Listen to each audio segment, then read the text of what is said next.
12:00, ang batang babae ay nagsuot ng napakarilag na damit pangkasal at naakit ang CEO.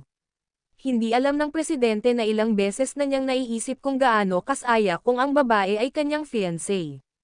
Ngunit bilang magtiyo, hindi sila maaaring lumabag sa moralidad at magsama. 12:20, hindi nila alam na wala silang tunay na relasyong dugo. Dahil ang pamangkin na nahanap niya pagkatapos ng lahat ng hirap ay peke pala.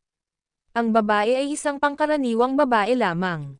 Ngunit dahil sa kapatid na babae niyang mahilig sa luho at maluho sa pera.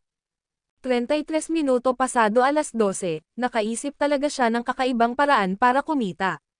Pansin niyang ang hinahanap ng mayamang tao na pamangkin ay tugma sa kanyang kapatid. Agad niyang naisip ang isang plano na maaaring magpasa sa pinakamahirap na sitwasyon. Nakakuha siya ng buhok ng ina ng presidente ng palihim. 48 minuto pasado